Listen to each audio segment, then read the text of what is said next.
Bien, va a estar con nosotros Luis Majul. Javier Milei dejó algo traslucir que quedó en el aire y se lo queremos preguntar. A propósito de su acercamiento, viste, Agustina, con Patricia Bullrich.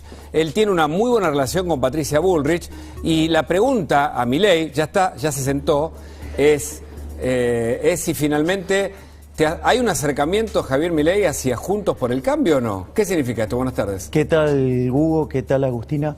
A ver, lo que yo señalo es, primero, es público y conocido que yo tengo una muy buena relación con la señora Patricia Bullrich.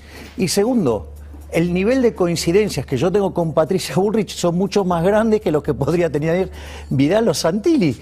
Por lo tanto, digamos, esa es la situación, eso es real. Es decir, yo, digamos, o sea, nunca he ocultado, digamos, mi afinidad con los halcones de Juntos por el Cambio. Es decir, yo no tengo coincidencias con el resto de Juntos por el Cambio, llámese el caso de la Unión Cívica Radical, que es la Internacional Socialista, la Coalición Cívica, sí, o el ala de las Palomas. Pero, digo, o sea, siempre, digo, es público mi buena relación con los halcones. Ahora, Javier, el gobierno pone en marcha una maquinaria de entrega de bicicletas, de entrega de tarjetas, de entrega de electrodomésticos, para intentar revertir la selección. ¿Esto funciona económicamente? ¿Qué significa? Bueno, a mí me parece, en primer lugar, es faltarle respeto a la gente. Es decir, los están tratando como si los pudieran sobornar. Ese es gravísimo como concepto. Pero me parece todavía mucho más grave que si uno tiene en cuenta la situación de la economía, donde el desequilibrio fiscal es propio de una de las grandes crisis de la historia argentina. Si miro un desequilibrio monetario de 10 veces a 1, o sea, es peor que el que teníamos previo al Rodrigazo. Sí, una brecha cambiaria cercana al 100%. Sí, un nivel de actividad que en términos per cápita está 15% por debajo del 2011, 50% de pobres, 10% indigente, o sea, y a ese desastre le queremos tirar más nafta al fuego. Esto es como decir, bueno, mando un ejército de lanzallamas liderado por Nerón. Es decir, no termina bien, termina muy mal. Es decir, la especulación política es si eso se da antes de las elecciones o después de las elecciones. Ahora, Javier, este tipo de medidas, ¿no?, que se están implementando, que tienen que ver, por ejemplo, con las ganancias, con el sueldo mínimo, ¿mueven la brújula dentro de lo que es las elecciones? Y también, ¿qué costo tiene para el Estado? A ver, lo que está haciendo, el gobierno durante la primer parte del semestre, el primer semestre del año, lo que hizo fue desacelerar el ritmo al cual crecía el gasto público, ¿sí? Ponele el gasto público creciendo en torno al 40%, ¿sí? Con una inflación de arriba del 50%, con la recuperación cíclica, o sea, el rebote, más las 18 reformas fiscales que hizo el gobierno, le crecen los ingresos al 75%. De esa manera, ¿qué es lo que hizo? Licuó un poco el gasto público, golpeando sobre los jubilados, muy especialmente, y sobre aquellos que recibían los programas de asistencia como consecuencia del daño que le había causado en la pandemia, o sea, una cosa de locos. Entonces, así pudo empezar a recomponer los números fiscales. Ahora, ¿qué es lo que está pidiendo básicamente el ala dura del gobierno? Y es que justamente vuelvan a los niveles de desequilibrio fiscal previo, o sea, propios los de una crisis. Y lo van a querer financiar con emisión de dinero que nadie quiere tener. Claro. Digo, esto es explosión segura, o sea, el problema es ¿cuándo? Una explosión, eso te iba a preguntar, ¿qué decir, vamos a sentir cuándo? La explosión, si lo supiera, no te lo diría porque ya lo estaría tradeando. ¿Cuánto vale el peso? Sabemos más o menos cuánto vale el dólar, que fluctúa, pero cada vez más cerca de 200, en verdad. ¿Y cuánto vale el peso? Pero es que el problema es el peso, justamente. Es decir, no es que sube el dólar, no es que suben los precios, sino que pierde valor el peso. Es decir, vos tenés déficit fiscal, ¿sí? Querés tener más déficit fiscal. ¿Con qué lo vas a financiar? ¿Con deuda? Digo, nadie te quiere prestar plata. ¿Lo vas a financiar con más impuestos? ¿Vas a romper la economía del todo? Entonces, ¿con qué lo financia? ¿Con emisión monetaria? Bueno, entonces el peso inexorablemente va a valer menos, o sea, estás aumentando la oferta de pesos, nadie los quiere tener y, digamos, lo que vas a ver es que todos los precios van a subir, el dólar es un precio más de la economía. ¿Me explicás por qué está Guzmán, perdóname, no, por qué está Guzmán que quería atar eso a la idea de que el gobierno reformó una parte, pero otra parte, que es la económica, no la reforma, o sí? Bueno, es que no lo hacen porque eso impacta sobre el bolsillo de la casta política. Por eso no van sobre el gasto público, porque ellos viven de eso. Ahí está el problema. Digamos, la madre del borrego sería. Es decir, y hay un problema de incentivos, Hugo, es decir, las reformas que Argentina necesita para salir de este pozo decadente Está en manos de los que son el problema, que son los beneficiarios de este tipo de política. A ver, vamos a ponerlo, mira, vos al inicio de los 70 Argentina tenía PIB per cápita más alto que Japón. ya con eso te deprimís. Pero, a ver, el punto es el siguiente. En ese momento vos teníamos 4% de pobres y 15% de tamaño del Estado. Hoy tenés 45 de tamaño del Estado y los pobres lo multiplicaste por 12. Es decir, el Estado presente que hizo, te multiplicó los pobres. Es decir, quieren tanto los pobres que lo único que hacen es multiplicarlos. Entonces, en ese contexto, si además vos corregís por la parte que es del PBI informal, que es 40%, la presión fiscal sobre el que está en blanco es 75%. O sea, somos esclavos tributarios de esta casta política. El problema está ahí. Y entonces, por eso la economía está empantanada, por eso, digamos, tenemos un PIB per cápita que es 15% menor que el que teníamos en el 2011, por eso hay 50% de pobres, por eso los salarios reales son los del 2004, por eso, digamos, hay una explosión de indigencia. Y con lo que está haciendo el gobierno cuando esto estalle, porque va a estallar, no es que no va a estallar, va a estallar, porque si no haces nada, estalla. Claro. Imagínate haciendo esto, va a estallar peor. El tema es, cuando nos encontremos frente a esa situación, vamos a ver algo nunca visto en la historia argentina. Quiero aprovecharte que estás acá para hablar de las reservas del Banco Central. Tenemos una placa que me gustaría que nos expliques vos. A ver, contanos qué es lo que estamos viendo ahí, ¿no? Reservas netas líquidas con DEX sin oro. ¿Qué significa esto? Bueno, las reservas que te informa el Banco Central, hay cosas que vos las tenés que limpiar. Ejemplo, el swap chino. Cuando vos limpiás el swap chino, cuando limpiás la plata de los encajes, porque ¿qué son la plata de los encajes? La plata de los encajes es, hay 16.000 millones de dólares de los argentinos puestos en depósitos en dólares. De eso solamente presta el sistema financiero 5.000, que son las operaciones calzadas con el exterior. Y hay 11.000 millones en encaje. Claro. No pueden decir que son del Banco Central, porque en realidad son de los depositantes. Claro. Cuando vos limpiás eso, cuando limpiás la posición de los DEX, que es la moneda del Fondo Monetario Internacional, cuando limpiás la posición de oro, cuando limpiás todo eso, las reservas netas en Argentina son negativas. Tremendo. Bueno, de hecho, se espera que nos quedemos sin reservas cerca de las elecciones. No tenemos reservas, las netas son negativas. Entonces, no es que...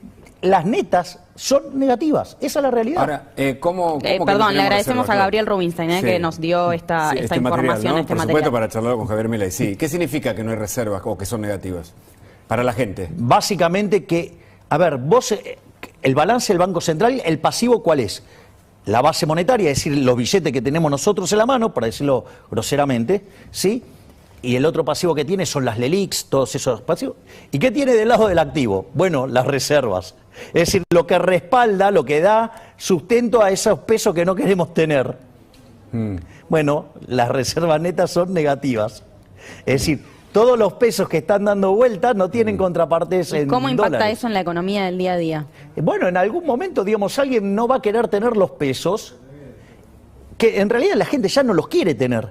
Porque ¿dónde ves la contracara de que no quiere tener los pesos? En la brecha cambiaria. Claro. Es decir, ¿qué es la brecha cambiaria? La brecha cambiaria es un instrumento sumamente...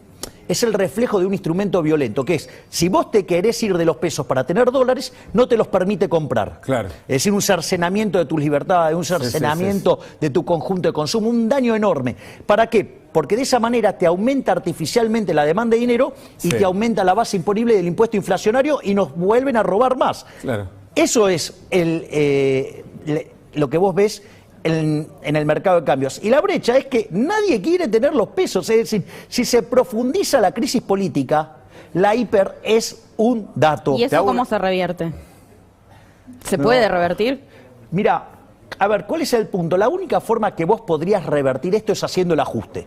Claro. Haciendo el ajuste fiscal, pero bajando el gasto público, no subiendo impuestos, bajando el gasto público. Ya lo retaron a Guzmán por eso, empresa. No, obvio, está bien. Ahora, pero vamos a esto. Supongamos que Alberto lo quisiera hacer. ¿Cuál es el problema? Para que un ajuste sea expansivo, ese aumento del ahorro tiene que tener como contraparte un aumento de la inversión. Sí. Ahora, para eso vos necesitas tener confianza. Confianza es credibilidad. O sea, vos le vas a creer si tiene una reputación pésima. Hay algunos economistas que dicen que hay un 30% que vive del Estado, que con un 10 o 15% más es socialismo implícito.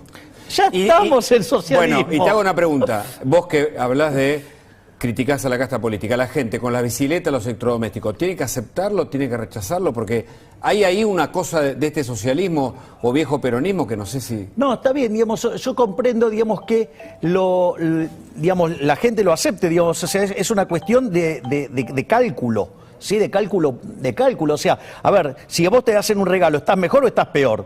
Dale, lo aceptás. Ahora, eso no quiere decir...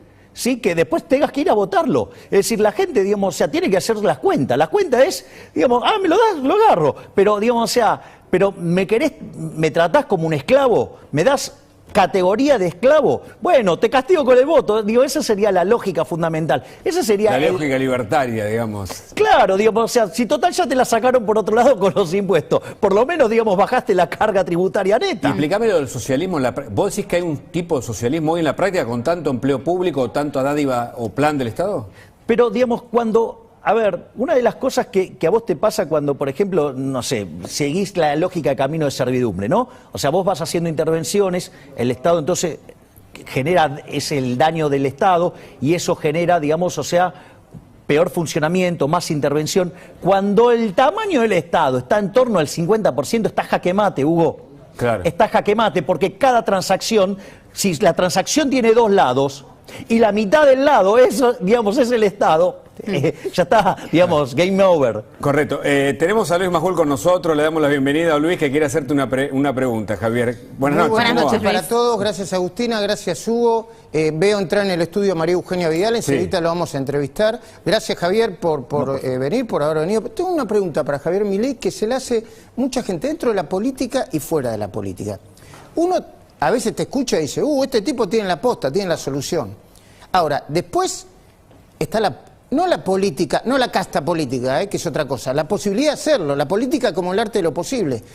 Yo te pregunto, Javier, ¿vos confías en que algún proyecto tuyo va a ser aprobado por el Congreso o vas a ser un diputado testimonial?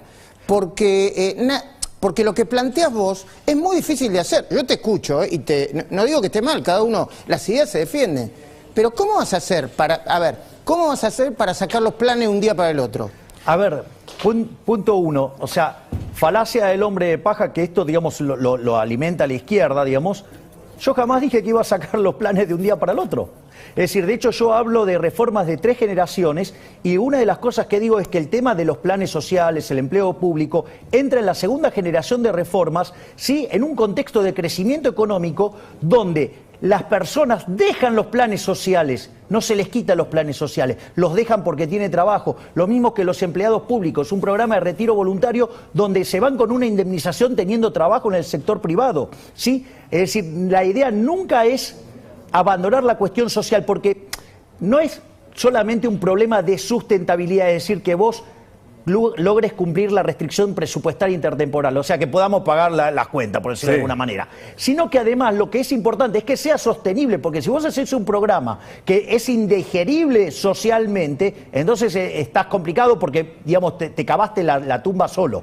Bueno, y ahora, y después, nosotros nos saludamos, vos sos muy amable en los pasillos, me mandás saludos de parte de tu mamá, yo se los retribuyo. Digamos, o sea, hoy tengo suerte y me está mirando mi mamá porque déjame que te lo diga y espero que no se enoje tu mamá. Espero que vos tenés cierta conducta como personal, como autoritaria, ¿no? Más allá de las puteadas, ¿viste? Es como que media prepotente y autoritaria o descalificadora de las ideas de los demás. Esto tipo dueño de la verdad. ¿Vos te reconoces en lo que yo te digo? No creo que sea así. O sea, yo soy una persona apasionada.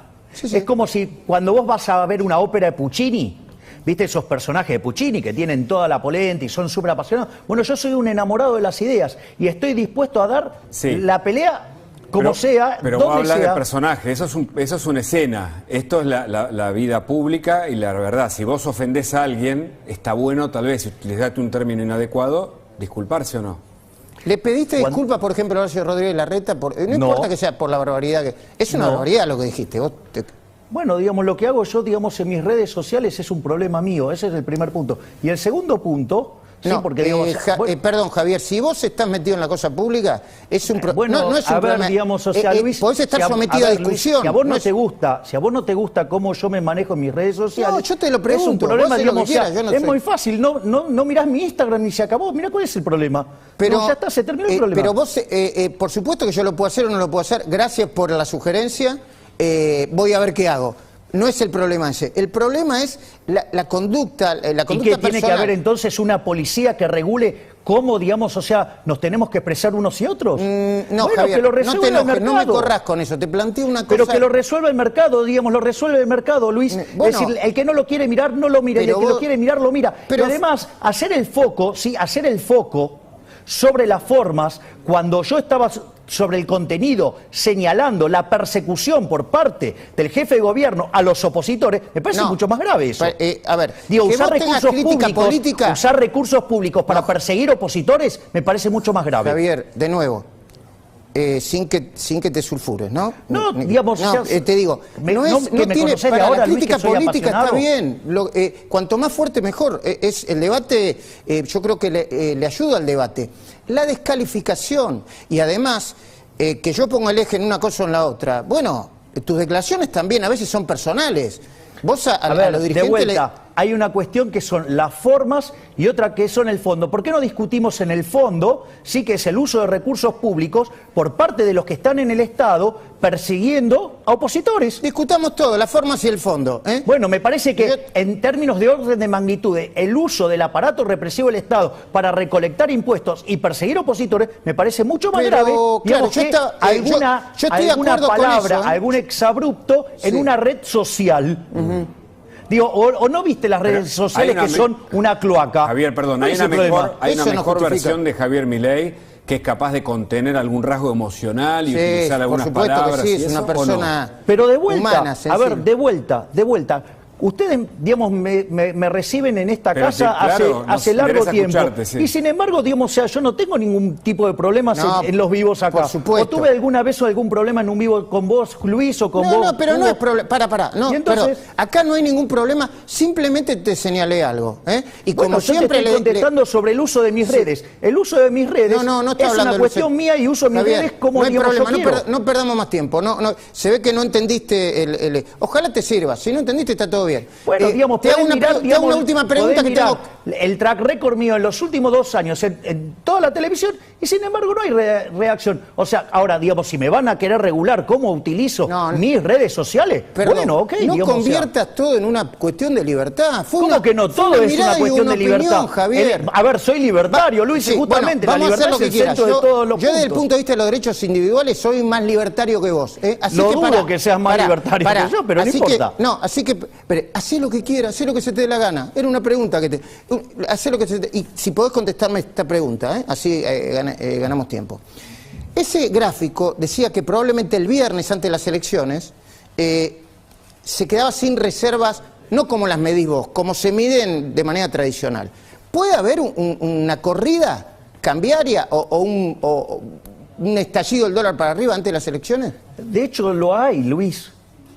A ver, vos tenés 100% de brecha, ¿sí? Y tenés una montaña de regulaciones en el mercado de cambios que te hace ver al Everest como un monte enano.